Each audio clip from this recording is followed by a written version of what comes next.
السلام علیکم ورحمۃ اللہ وبرکاتہ۔ آپ سب سے یہ گزارش ہے کہ اگر آپ ہماری چینل میں نئے ہیں تو ہماری چینل کو سبسکرائب کر دیں تاکہ ہماری آنے والی ہر نئی دینی معلوماتی ویڈیو آپ تک پہنچ سکے۔ نحمدہ و نصلی علی رسولہ الکریم، اما بعد فاعوذ باللہ من الشیطان الرجیم، بسم اللہ الرحمن الرحیم۔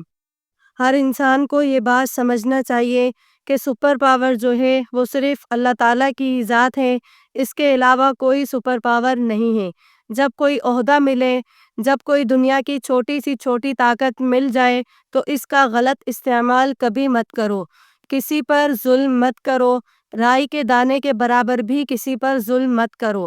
کسی ظالم کا ساتھ مت دو، اپنی آنکھوں کے سامنے کسی پر ظلم ہوتا ہوا مت دیکھو، ظلم کو روکنے کی کوشش کرو، کیونکہ اگر تم نے ظلم کیا یا ظالم کا ساتھ دیا تو اگر اللہ تعالیٰ کو غصہ آ گیا تو تمہاری ساری طاقتیں، تمہاری ساری کی ساری تدبیریں دھری کی دھری رہ جائیں گی۔ اس لیے ظالم کا مقابلہ کرو، ظلم کو روکنے کی کوشش کرو، کبھی بھی ظالم کا ساتھ مت دو، پھر چاہے وہ تمہارا کتنا ہی قریبی کیوں نہ ہو، پھر چاہے وہ تمہارا قریبی رشتہ دار ہی کیوں نہ ہو، پھر چاہے تمہارا دوست ناراض کیوں نہ ہو جائے، پھر چاہے تمہارا قریبی رشتہ دار ناراض ہی ہو جائے، کبھی بھی ظالم کا ساتھ مت دینا۔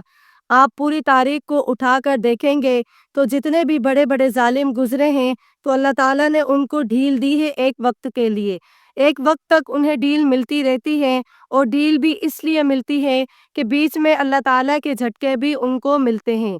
یہ ڈھیل کیوں ملتی ہے؟ تاکہ ان پر دلیل پوری ہو جائے، آخرت کے میدان میں جب ان کو کھینچ کر فرشتے جہنم کی طرف لے کر جائیں گے تو یہ نہ کہہ سکیں کہ ہمیں تو دنیا میں ٹائم ہی نہیں ملا تھا۔ اس لیے ٹائم ظالموں کو آپ نے دیکھا ہوگا کہ بھرپور ملتا ہے، ظلم کی حمایت کرنے والوں کو ٹائم بھرپور ملتا ہے، ان پر دلیل مکمل ہوتی ہے، ان کو موقع دیا جاتا ہے کہ دیکھو ظلموں سے باہر آ جاؤ۔ آپ فرعون کو دیکھیں، آپ نمرود کو دیکھیں، جتنے بھی ظالم بادشاہ گزرے ہیں ان کو دیکھو تو اللہ تعالیٰ نے ظالموں کو ڈھیل خوب دے رکھی ہے، لیکن جب ان کا انجام آتا ہے، جب ان کا انجام ہوتا ہے تو انتہائی خطرناک ہوتا ہے۔ اس وقت امریکہ جو اپنے آپ کو سپر پاور سمجھتا ہے پوری دنیا کے اندر، اس وقت آپ امریکہ کو دیکھیں جو اپنے آپ کو سپر پاور سمجھتا ہے، پوری دنیا کے اندر اس کو سپر پاور کہا جاتا ہے، ساری ٹیکنک اس کے پاس ہے، مال و دولت کی فراوانی اس کے پاس موجود ہے، کسی قسم کی کوئی چیز کی کمی نہیں ہے۔ امریکہ جو اپنی مشینوں پر پھولتا ہے، سب لوگ جانتے ہیں کہ 2-4 دن پہلے کیلیفورنیا کے جنگل میں آگ لگی، جب یہ آگ لگی تو پھر اللہ تعالیٰ نے ہوائیں چلائیں، اور ایسی تیز ہوائیں چلائیں کہ جو آگ کے شعلے تھے وہ ہواؤں کے ذریعے پورے ایریے میں پھیل گئے، اور یہ آگ بڑھتی چلی گئی، اور پھر امریکہ کے بہت بڑے علاقے میں یہ آگ پھیل چکی ہے، اور لاس اینجلس میں اس جگہ تک یہ آگ پہنچ چکی ہے جہاں پر سارے کے سارے بڑے کے بڑے لوگ رہتے تھے، ہالی ووڈ اڈا جسے کہا جاتا ہے، وہاں تک یہ آگ پہنچ چکی ہے، اور بڑے بڑے سپر اسٹار، بڑے بڑے کروڑ پتی، ارب پتیوں کے گھر جل کر راکھ ہو چکے ہیں، اور اب تک اس آگ پر کوئی قابو نہیں پا سکا ہے۔ یہ بات اس لیے بول رہی ہوں کیونکہ غزہ کے اندر جن مظلوموں پر ظلم ہوا، اسکول، ہاسپٹل، معصوم بچے، کسی کو بھی نہیں چھوڑا گیا، تو اس میں ظالم کو سپورٹ کرنے والا کون تھا، اور ظلم کی حمایت کرنے والا اور مظلوموں پر ظلم کے لیے سارے سامان دینے والا، ایک وقت کے لیے اللہ تعالیٰ نے ان کو ڈھیل دے رکھی ہے، اور یہ وہ لوگ ہیں جن کے گھر جل رہے ہیں، جن کے گھروں میں آگ لگ رہی ہے، یہ وہ لوگ ہیں جو کہ سیز فائر پر ناراض ہو رہے تھے کہ نہیں، یہ سیز فائر غزہ میں نہیں ہوگا، غزہ میں جو حملہ چل رہا ہے اسرائیل کا وہ رکے گا نہیں، غزہ کے اندر جو کارروائیاں ہو رہی ہیں اسرائیل کے ذریعے وہ ہوتی رہنی چاہیے، کسی بھی قیمت پر سیز فائر نہیں ہونا چاہیے۔ اللہ تعالیٰ نے ان کو ڈھیل دی۔ جو لوگ غزہ کے اندر شہید ہوئے، دنیا کی زندگی تو بہت ہی چھوٹی سی ہے، ختم ہو جانی ہے، آخرت میں ان کا انجام، ان کا اونچا مقام ہوگا، وہ جب بھی جنت میں جائیں گے تو دنیا کی پریشانیاں ان کو بہت ہی چھوٹی لگیں گی، کیونکہ دنیا کی زندگی تو بس تھوڑی سی ہے۔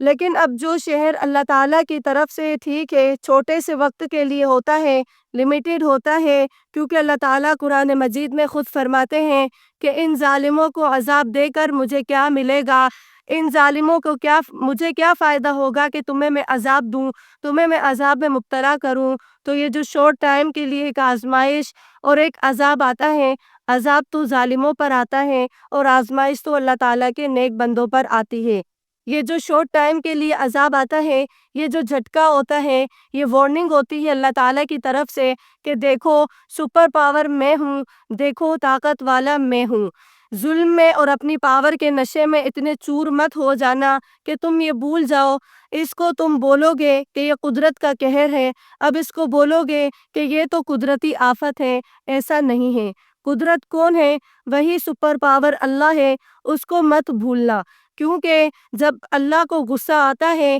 اور جب اس کا غضب نازل ہوتا ہے تو اسے پھر ٹیکنک کی ضرورت نہیں پڑتی، اسے مشینوں کی ضرورت نہیں پڑتی، اسے کسی بم کی ضرورت نہیں پڑتی، اس کے اشارے پر سب کچھ ہو جاتا ہے۔ وہ بس حکم دیتا ہے کن، تو ہوائیں چلتی ہیں، آگ کے جو شرارے ہوتے ہیں وہ ان کو لے کر دور تک جا پھینکتی ہیں اور پھر یہ آگ بڑھتی چلی جاتی ہے۔ اب تک آگ پر قابو نہیں پایا جا سکتا ہے۔ میرے ناظرین، میں سب کو یہ بتانا چاہتی ہوں، سب کو یہ تعلیم دینا چاہتی ہوں کہ ظلم کرنے والا وہ تمہارا بھائی ہی کیوں نہ ہو، اسلام نے کہا ہے کہ ظلم کرنے والا اگر تمہارا بھائی ہو تب بھی اس کے خلاف کھڑے رہو اور ظلم کرنے سے اس کو روکو، ظلم کے خاتمے کی کوشش کرو۔ لیکن افسوس کی بات یہ ہے کہ غزہ کے اندر پوری دنیا دیکھ رہی ہے،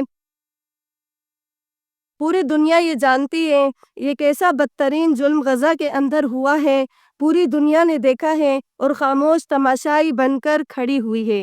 ابھی بھی وقت ہے، اس طرح کے زلزلے، آفتیں جب جب ظلم کی حدیں پار ہوئی ہیں تو اس طرح اللہ تعالیٰ جو کہ سپر پاور ہے اپنے غضب کو نازل کرتا ہے اور دنیا والوں کو ایک وارننگ دیتا ہے کہ ہوش میں آ جاؤ، حد سے آگے مت بڑھو، خود کو سپر پاور مت سمجھو، سپر پاور تو میں ہوں۔ دنیا میں جو کچھ بھی شارٹ ٹائم کے لیے ہے، لیکن آخرت میں جو کچھ بھی ہے وہ ایسا ہے کہ ہمیشہ اور ہمیشہ رہنے والا ہے۔